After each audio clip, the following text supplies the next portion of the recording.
আজকে আমাদের টিনের চালে যে গাছ ছিল আম গাছ, সেই গাছটা কেটে ফেলেছে, কারণ এই গাছে প্রচুর পরিমাণে বক বসে, সেজন্য কেটে ফেলেছে। গাছ কেটে পুরো এইরকম অবস্থা করে ফেলেছে। মা ঝাড় দিয়ে এগুলো পরিষ্কারও করে নিচ্ছে। আর বাইরে হচ্ছে ঝিরি ঝিরি বৃষ্টি পড়ছে। পরে বাইরে গিয়ে দেখাবো, বৃষ্টিটা একটু কমে যাক, মানে বৃষ্টিটা না হলে তারপর দেখিয়ে দেবো। একদম পরিষ্কার পরিচ্ছন্ন বানিয়ে ফেলেছে গাছপালা কেটে। নমস্কার, শুভ সকাল। আপনাদের সবাইকে স্বাগত জানিয়ে শুরু করছি আজকে নতুন ব্লগ। আশা করছি আপনারা সবাই যে যেখানে আছেন ভালো আছেন, সুস্থ আছেন। সকালে ঘুম ভাঙলো আজকে। আমাদের ওই যে গাছ থেকে নারকেল পেরেছে দেখাচ্ছি। এই যে নারকেল পেরেছে, তো ওই যে বিল্ডিং আছে, ওই বিল্ডিং এর মহিলা আর কি, উনি দেখেছেন নারকেল পাড়তে, তো উনি নারকেল কিনতে এসেছেন। আরে এত বক বক বক বক, কিনবে না তার নেই ঠিক, এত শুরু করেছে। তো ওনার বক বকানিতে ঘুম ভেঙে গেল। ঘুম ভেঙেছে, তাও তো তখন কটা বাজে, 10টা মতো বাজে আর কি, 10:03 বাজে। কিন্তু কাল এই ভোরবেলা একবার উঠেছিলাম, সকালবেলা 7টা, তখন বাজে 7:10। বাবার আজকে অনেক তাড়াতাড়ি খিদে পেয়ে গেছে, তো তখন বাবাকে উঠে রুটি করে দিয়ে আবার শুতে গেছি। এর মধ্যে আরেকজনও কে যেন একটা এসেছিল, আমি ঘুমিয়ে মধুর মা শুনতে পাচ্ছিলাম। তো আজকে আর ভালো মতো ঘুমোতেও পাইনি। আর কে পুজোর প্রসাদ খাচ্ছে, যে কালকে প্রসাদ দিয়েছে, এগুলো আর কালকে খাওয়াই হয়নি। তো আজকে বোনা বসে বসে এগুলো খাচ্ছে প্রসাদ। আমি আর প্রসাদ খাবো না। ওখানে কি দিয়েছে জানি, পায়েস দিয়েছে, তারপর পিঠে বানিয়েছে, দুধ দিয়েছে। আর দুধের কোনো জিনিসটা আমি খাই না, সেজন্য আমি এখন খাবো না। তো এখন খিদে পাচ্ছে, জানি না কি খাবো। হয়তো ভাত খেতে পারি, নয়তো রুটি, কিছু একটা খাবো। তো ভাই সকাল সকাল চলে এসেছে প্রসাদ নিয়ে। আয় দে এখানে। কি থালা নিয়ে যাবি তুই প্রসাদ? আচ্ছা ঠিক আছে। কি প্রসাদ আনলি? বাহ, অনেক কিছু প্রসাদ নিয়ে আসছে। ফাটু ভাই কালকে ঘড়িটা কিনেছে মেলা। ফাটু ভাই কালকে একটা ঘড়ি কিনেছে, কালকে ওই যে জন্মাষ্টমীতে গিয়ে দেখি। ওরে বাবা, ঘড়িতে আবার মিউজিক হয়। কয়টা বাজে ফাটু ভাই একটু বলতো? 12টা না তো, 11টা। ঘড়ির টাইম ঠিক করিস নাই? দে আমি ঠিক করে দেই, দাঁড়া। কেমন ঠিক করে তাও তো জানি না, দাঁড়া। মিতা দিদি করে দিব না, হ্যাঁ। আর দিদি ওখানে, দিদি বলে বোনা ওখানে হচ্ছে প্রসাদ ঢালছে। অনেক প্রসাদ জমে গেছে। কালকে বললাম না যে আমাদের প্রসাদ অনেক জমে যায়। এই যে আরো 2-3 ঘরের প্রসাদ দেওয়া এখনো বাকি আছে। একটা প্রসাদ তো খেয়েই নিয়েছে। দেখেছিস ফাটু ভাই আমাদের কত প্রসাদ হয়েছে? দেখেছিস? তুই খেয়েছিস প্রসাদ? সত্যি? সকালে কি খেয়েছিস?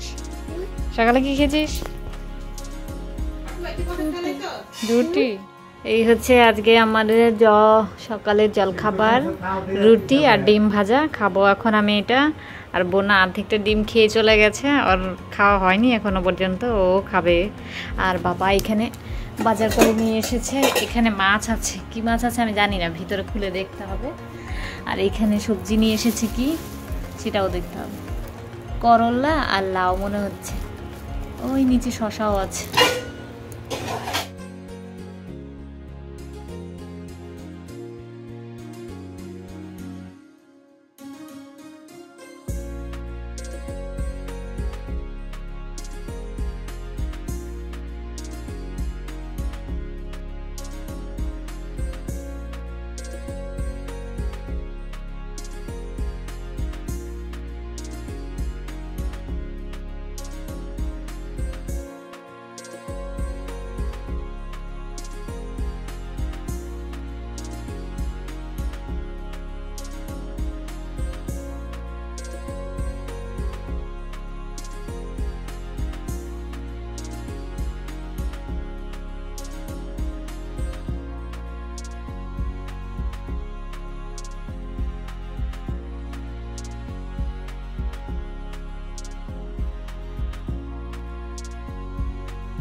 খাবার রান্না হয়ে গেছে। এখানে হচ্ছে লাউ তরকারি রান্না করা হয়েছে, কই মাছ দিয়েছে, আর হচ্ছে কই মাছ দিয়েছে, আর হয়েছে চিংড়ি মাছ দিয়েছে। আর এখানে হচ্ছে শসা তরকারি, এটা শুধু চিংড়ি মাছ দিয়েই করেছে। আর এখানে আছে ভাত, আর হচ্ছে দই দিয়ে খাবে বাবা। তো এখন বাজে হচ্ছে কটা, কোথায় সময় কোথায় আমার ঘড়িই দেখতে পাচ্ছি না। আচ্ছা যাই হোক, এখন বাজে হচ্ছে প্রায় 1টা, না ওখান থেকেই দেখি, এখান থেকে দেখতে পাচ্ছি না। হ্যাঁ 1:10, বাবার খাবার টাইম হচ্ছে 1টার সময়। তো এখন বাবাকে ভাত দিয়ে দেবো। আর আমি হচ্ছে ঘর মুছছিলাম, 2টো ঘর মুছেছি, বাকিটা পরে মুছবো। আর এখানে আমি পেয়েছি ব্যথা না, আগুন গরম কি যেন কড়াইতে আগুন, হাতটা লেগে গেছে। তখন ঝটপট করে বাবাকে ভাতটা দিয়ে নিই, তারপর হচ্ছে বাকি কাজগুলো করবো। 3টা 41 এখন সময়। আমার পেছনে যে ফাটু ভাইও চলে এসেছে। তো স্নান করা এখনো হয়নি, ভাবছি খেয়ে নেবো, খিদে পাচ্ছে প্রচণ্ড রকমের। করেছে ওইখানে হচ্ছে ইলিশ মাছ ভাজা, আর এটা হচ্ছে ওই যে চিংড়ির মাথা দিয়ে একটা বাটা করেছে। এটা হচ্ছে ও বাবা সর্ষে ইলিশ করেছে, দারুণ হবে। এই সর্ষে ইলিশ খেতে আমার ভালো লাগে। আর এগুলো হচ্ছে বাবার তরকারি। আর এখানে আছে ভাত। এটাতে কি, এটাতে ডাল কালকের ছিল, সেটা শুকনো করে দিয়েছে। এখানে দুধ জাল হচ্ছে, এটা দিয়ে বাবার জন্য দই বানাবে, টক দই। বাবা টক দই দিয়ে প্রতিদিন ভাত খায়, তো সেই জন্য এখানে জাল হচ্ছে। আমি একটু নেড়ে দিচ্ছি, নয়তো নিচে লেগে যেতে পারে, সেজন্যই আর কি নেড়ে দিচ্ছি। তো এখন ভাবছি আমি ভাত খেয়ে নেব, প্রচণ্ড খিদে পেয়ে গেছে আমার। এই যে এসেছেন আমাদের দিব্যু সাহেব এসে এখানে আমার পানের নিচের মধ্যে হামলা করেছে। এই দিব্যু, এখন আমরা দিব্যুদের সঙ্গে দিব্যুদের বাড়ি, আমি অপেক্ষা করছি বোনার জন্য। বোনা হচ্ছে পড়াতে গেছে, ও এলে তারপর যাবো। আর ততক্ষণে আমি হচ্ছে রেডিও হয়ে যাবো। বোনাকে এখনো ফোন করিনি, কিন্তু আমাদের আজকে দিব্যুদের বাসায় যাওয়ার কথা, দরকার আছে একটা, তো সেজন্য এখন বোনাকে ফোন করি। ভালো হয়েছে, তুমি ওঠো তাড়াতাড়ি। এই যে এই কি খাবে দিব্যু? আমরা গাছ খাই, পাতা খাবে। এই 3টা আমরা পারলাম। আর এই সাথে একই সাথে কতগুলো পোলাপানকে নিয়ে চলে এসেছি। সুখা আসো, চলো গাইস। বিকালে সবাই মিলে খেলাধুলো করছে। এখানে খেলছে সিদ্ধু, এখানে সুবর্ণা, মেহেরিমা, এইখানে আরাধ্যা, আর দিব্য এসেছে। দিব্য এখন ঘরে গিয়েছে, ওরা এখন খেলাধুলা করবে, তাই ওরা বাড়ছে। এখন আর অনেকগুলো মানুষ হয়ে গেছে, ছানাপোনা। আমি এত মানুষকে চিনিও না, ওর নাম জানি না। 6:31 এখন বাজে, রেডি হয়ে গেছি, যাবো এবার দিব্যুদের বাড়িতে। অনেকক্ষণ থেকে বসে আছি, আসলে দিব্যুর একজন বোন আসার কথা, তো ও এলে তারপর হচ্ছে যাবো, সেদিনই আর কি ওয়েট করছিলাম। এখন রেডি হয়ে গেছি। দিব্যুদের বাড়িতে এসেছি অনেকক্ষণ হয়। এখানে এসে আমরা হচ্ছে মন্দিরের প্রসাদও খেয়েছি। আজকে আমরা মন্দিরে যাইনি। আর দিব্য এই পুতুলটা আমাকে এনে দিয়েছে, এটা মনে হয় কৃষ্ণের পুতুল। আমাকে বলছে খেলো। সময় এখন 9:49। এই জাস্ট বাড়ি ফিরলাম দিব্যুদের বাড়ি থেকে। দিব্যুর বাবা এসে আমাদেরকে এগিয়ে দিয়ে গেল। আর বাড়ি এসে দেখি যে আজকে মানে এবারে তো দুদিন আর কি জন্মাষ্টমী পড়েছে, জন্মাষ্টমীর তিথিটা আর কি 2 দিন ছিল। তো সেজন্য আজকেও আমাদের বাড়ির অনেকে পুজো করেছে। তো যে আরাধ্যারা পুজো করলো, এখানে আবার প্রসাদ দিয়ে গেছে রাত্রির বেলা। আজকে আর ভাত রান্না হবে না, এখানে লুচি দিয়েছে।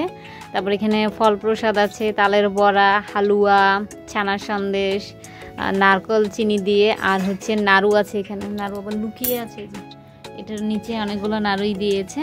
তো এগুলো দিয়ে হচ্ছে বোনা এখন খাবি, তাই তো? আমি এখন একটু পরে খাবো। এখন ওই যে প্রভুদের বাসা থেকে তো খেয়ে এসে আমার পেটটা ভরা। এখন ওই যে দেবু যখন আমাদের ঘরে এসেছিল, ও জুতো নিয়ে আমাদের খাটে জুতো নিয়ে আজকে উঠে নেয়। আজকে বাইরে গিয়েছে, এত খেলাধুলো করেছে। হ্যাঁ উঠে আবার বিছানায় উঠে তারপরে গিয়েছে পা ধুতে। এখন আগে আমি বিছানাটাকে ফ্রেশ হবে। এই যে আজকে আমার মুখ কেমন, আমি আজকে বেশ কয়েকবার মুখ ধুয়েছি, তারপর আমার মুখটা আজকে তেল হয়ে গেছে। তারপরে মানে আগে আমি ফ্রেশ হবো, আগে বিছানা ঝাড়ু দিব, তারপরে ফ্রেশ হবো, তারপরে যা করার করবো। ঠিক আছে। আর আমি সবার আগে হচ্ছে চেঞ্জ করে নেব, অনেক গরম লাগছে এই জামা কাপড় পরে। এখন জলদি চেঞ্জ করে নিই। 10:54 এখন বাজে। ওই যে এরা দুজন বসে আরাম করে রাতের খাবার খেয়ে নিচ্ছে। আর আমাকে আজকে ডাকেও নি না, মা অনেকক্ষণ থেকে ডাকছিল ভাত খাওয়ার জন্য। এরা আর কেউ ভাত খাবে না, পুজোর প্রসাদই খাবে। কদিন থেকে তো প্রসাদ বলা না, যে আজকে প্রচুর প্রসাদ জমে গেছে, তো সেই প্রসাদই না খেলে নষ্ট হবে। আর কেউ ভাত খাবে না আজকে রাত্রিবেলা, প্রসাদই খেয়ে নেবেন সব। ভাত আছে, এই কয়টা ভাত আছে, এতগুলোও আমি খাবো না। আমি হচ্ছে আমার জন্য শুধু ভাতটা খাবো। তো এখন ঝটপট করে ভাত খাই, সবার খাওয়া হয়ে যাচ্ছে, পরে আমার জন্য বসে থাকতে হবে। তো আমি এখন ভাতটা খেয়ে, এখানে আমি অল্প করে ভাত নিয়ে নিয়েছি। আমারও খুব একটা খাওয়ার ইচ্ছে নেই, কারণ দিব্যুদের বাড়ি থেকে অনেক কিছু খেয়ে এসেছি।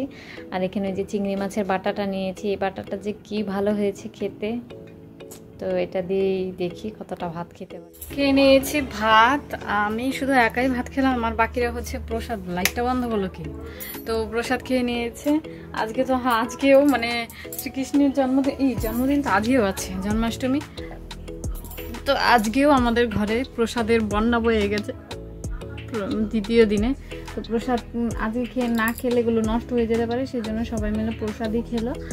আর তাহলে আজকের ভিডিওটা বোনা মনে হয় মশারিটা নিয়েছে, আমি জানি নি। তো আমি তো খাচ্ছিলাম, বোনা তো আগেই খেয়ে নিয়েছে, আমি তো খাচ্ছিলাম, তো এসে দেখি মশারিটা। তো আজকের ভিডিওটা আমি এই পর্যন্তই রাখছি। যদি কিছু ভালো লেগে থাকে তাহলে অবশ্যই লাইক কমেন্ট শেয়ার করতে ভুলবেন না। দেখা হচ্ছে আপনাদের সাথে পরবর্তী একটা নতুন ভিডিও নিয়ে। ততক্ষণ পর্যন্ত আপনারা সবাই ভালো থাকবেন, সুস্থ থাকবেন।